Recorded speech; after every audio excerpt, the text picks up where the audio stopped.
Hey, what's up? And today I'm going to tell you my thoughts on the Canon R5. I bought this camera right when it came out. I actually pre-ordered the R5 back in like June or so before it got officially announced. It was pretty well announced at that point.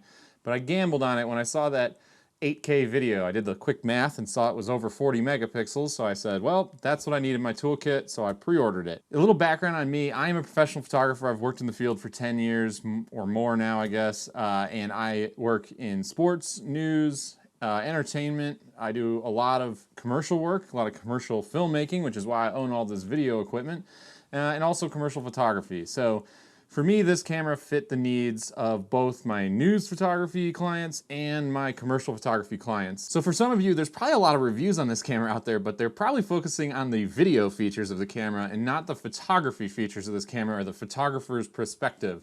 Today I'm going to focus on the photography point of view because that's how I use this camera. This is a still photography camera that has great video features, but for me, it is a still photography camera. I use my C70, my C200, I rent Reds, I do all that kind of work with those video cameras that are dedicated for video. Not to say you can't do professional work with this camera for video, it's just not the way I use it, so I'm not going to review it in that way. So first off, how I use the camera. I use this camera for commercial photography, news assignments, and also a lot of sports, which I didn't expect to be able to do, to be honest.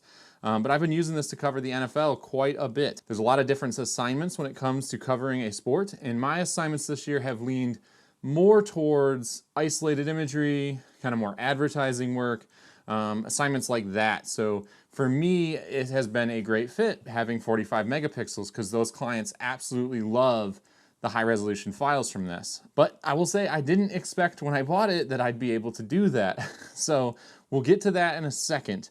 But first off, this camera, if you want to do the too long didn't read version of this review, this camera's amazing. I did not expect to like this camera as much as I do. I've been a Canon user for years. I've had Canon cameras pretty much all of my professional career. I did shoot Nikon when I was in college and before I went to college.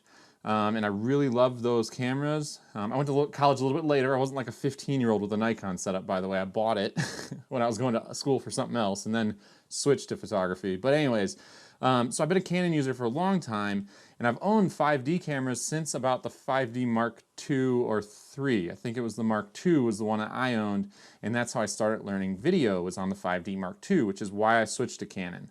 So I've owned a lot of 5Ds, I own a lot of 1DXs, and this camera is effectively the 5D Mark V. It's the latest version of the 5D series, which is why it's called the R5. That's where the name comes from.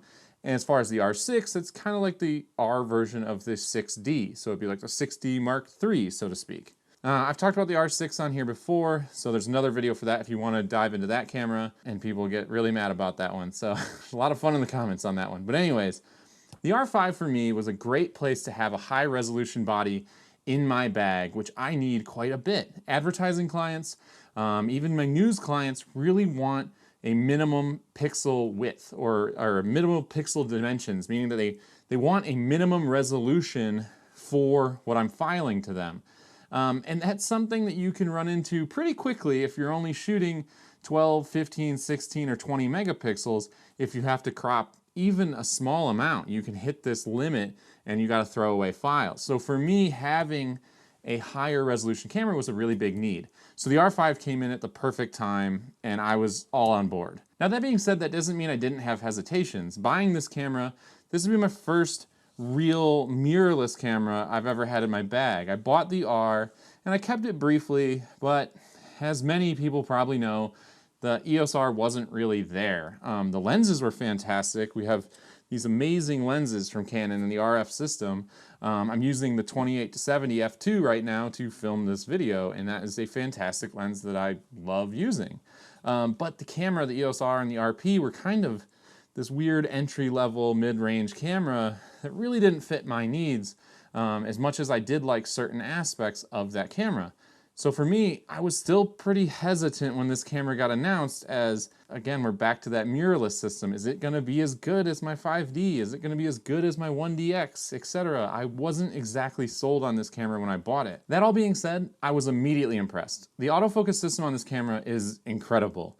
You can opt to use it with face tracking or even eye detection, which is amazing. It works very, very well on all kinds of subjects, whether that be a portrait that's moving slowly or an athlete running down the field in a soccer game, which I've tested multiple times at different MLS matches. It's really quite impressive what this can do. And on a camera like this, that's driving very big lenses. That's using my 24 1.4 all the way up until my 600mm f4 IS3 that I use all the time in sports. This camera can drive all those lenses, which is totally amazing to me for a camera that's so small. It's always something you always hear, at least a couple generations ago, was like, well, the 5D doesn't really focus as fast on the big lenses, stuff like that. So it's really refreshing to see those big lenses work perfectly. Now I know this will be kind of exciting for the sports photographers, but for birding and wildlife photographers, this is huge because you can set this to track animal eyes and animal faces, which is really awesome. So when you're shooting birds or other animals, it can work. And now, I am not a birder by any means, although I do maybe look like one with my peg-leg porker hat and my flannel shirt today because it's cold out. But the eye tracking worked great when I tried it on some birds in the backyard when I was still, locked down between events or something like that this fall. So it's pretty cool to me. Again, I'm a novice when it comes to bird photography. I have the gear and the birds were there, so why not take a couple of pictures, I figured, and it worked out pretty well. For those that do news, entertainment, everything else that involves people's faces, this system's really quite amazing. The eye tracking has been amazing for me in a whole wide host of events. Like I said, from sports, football players, soccer players, portraits, anything I can throw at it. It's generally pretty impressive what this can focus on and at pretty amazing distances. I'm just continually impressed with how this camera's autofocus performance works. The files out of this camera are great. They're 45 megapixels, everybody knows that. They are just beautiful files with tons of resolution, tons of ability to crop. You can do so much with these files, but they hold up really well. You can crop way in, and if you got the newest, latest, and greatest or nice lenses, they really hold up really, really nicely. And on the lenses I'm using, which is EF-L lenses and some RF-L lenses, I'm really impressed. I haven't really tested this RF51.8 that you're probably seeing on here, so I'm sorry I don't have a full review on how this holds up, but everything I've shot on here is really quite impressive. Even the noise is handled very well for what I need it to do. When you get to the 8, 10, 12,000 range, it's gonna fall behind a 1DX Mark III or similar camera, but it's still totally usable. I had a friend call me the other day who just got one of these, and they were like, this is crazy. How can I use this at ISO 8000 and it looks so good? And I'm like, I don't know. It's impressive though. It's usually high resolution means bad ISO, and it is worse than the low resolution cameras, but it's not unusable by any means. The handling and ergonomics of this camera, again, are great. I'm 6'3", I have relatively large hands, and I find the camera extremely comfortable. No one I've handed the camera to has been like, oh my gosh, this is terrible to hold. Everybody seems to kind of like it, and I've handed it to people of different heights and sizes and all that. I can't speak for everybody, but for me personally, it's pretty good. I do like the vertical grip on here. I ended up ordering this about a month after I got the camera. For me, it was more that I needed the vertical operation than I needed the side hand grip. You hear that a lot on these smaller cameras that like, oh, I really need somewhere for my pinky to go. That wasn't as much for me. It is nice, it is better, but I kind of just wanted it for the vertical operation and to carry 2 batteries in the camera. Now this is one negative of this camera. This sucker just eats through batteries. I mean, it's pretty good. I mean, I'm not saying it's terrible, but it's definitely noticeable that this is chewing through batteries. I am a 1DX Mark III user normally.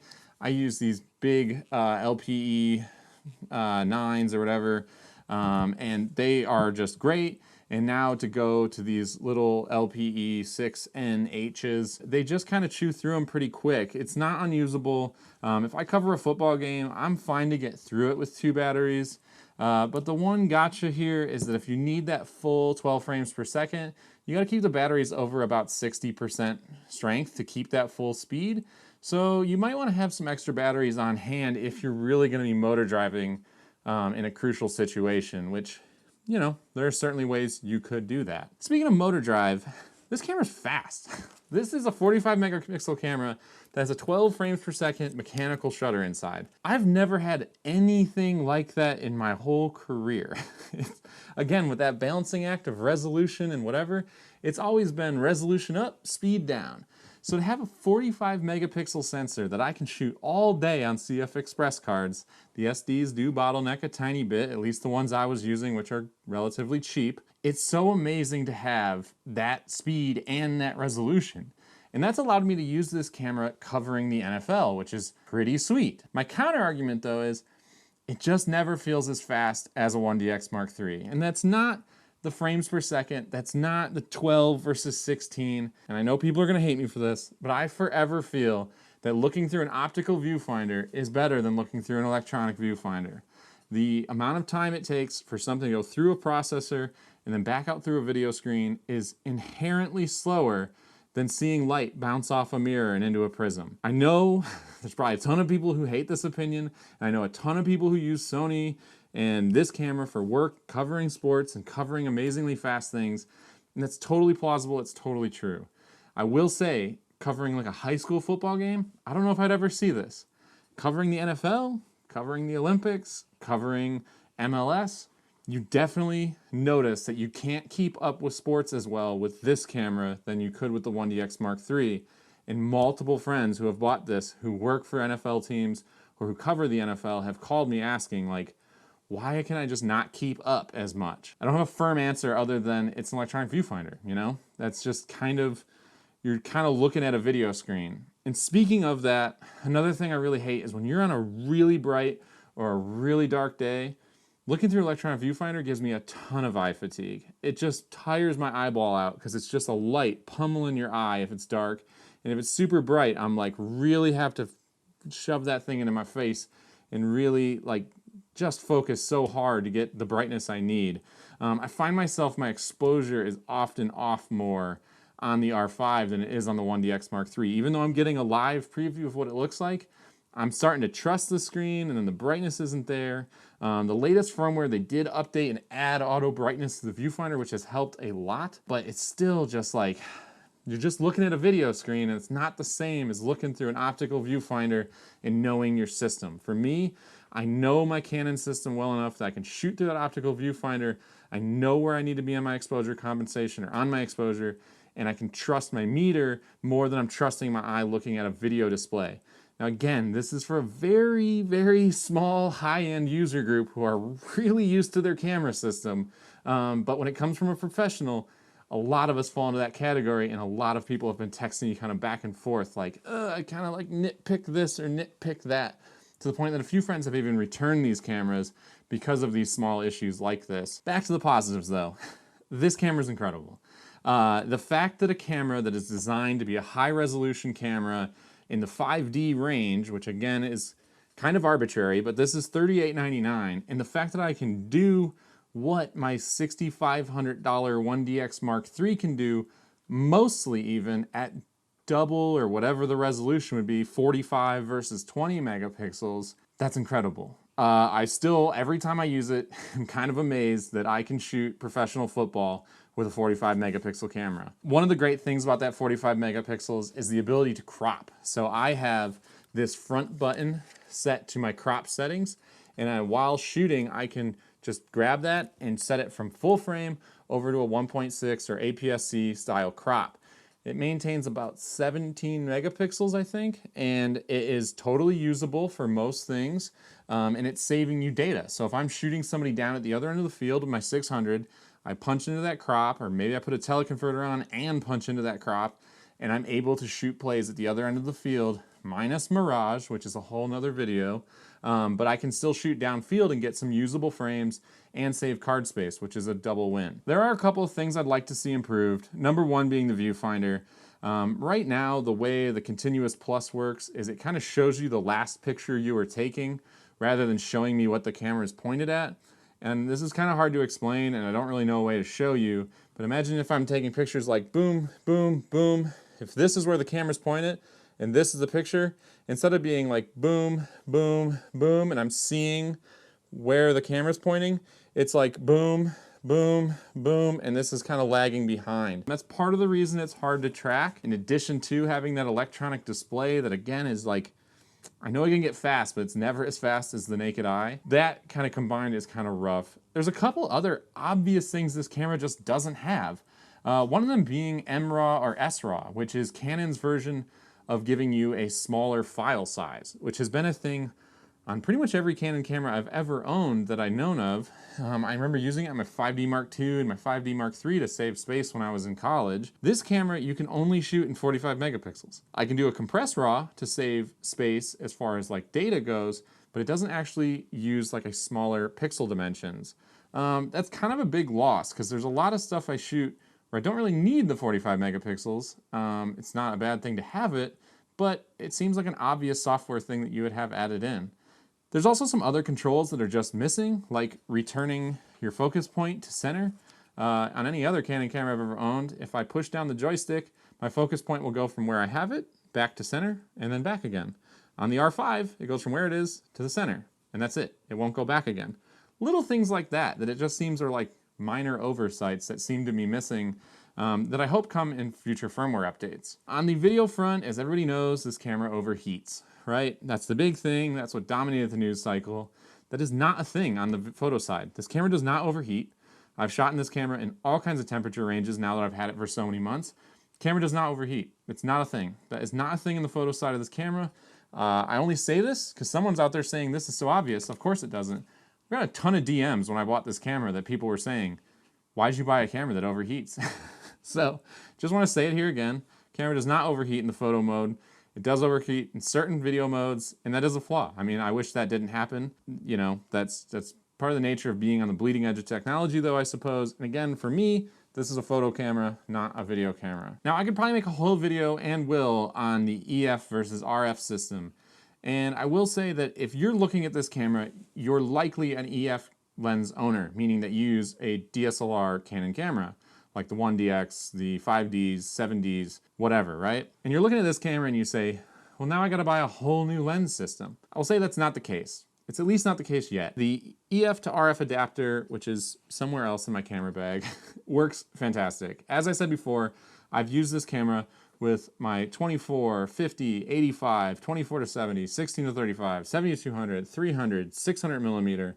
I've used teleconverters. I've used up to a 1200 millimeter combo of teleconverter and 600 millimeter lens on this camera, and that EF to RF adapter works flawlessly. You do not need to replace your lenses to go to this camera system at all. It is so completely and utterly flawless.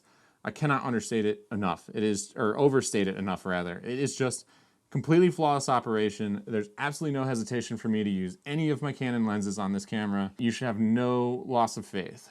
That being said, there are some amazing lenses coming out in the RF system, and they are very exciting. This is the 51.2. It is absolutely incredible. It is so sharp, wide open, absolutely amazing lens.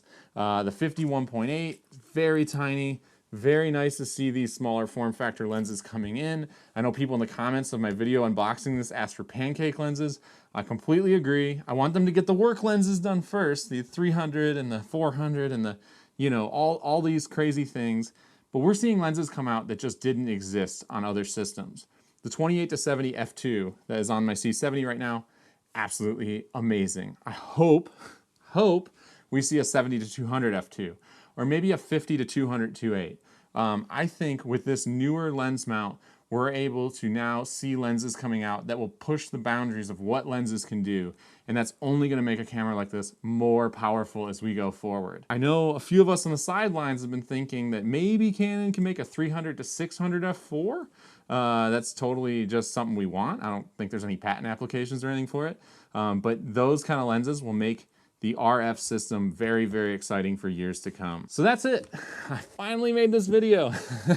I've gotten so many DMs asking for this video. But yes, all I can say is I highly recommend this camera. If you're a professional photographer, go out and buy an R5. I really think it's going to meet your needs very, very well. About the only person I don't recommend this camera for is someone who's doing professional sports full time covering action.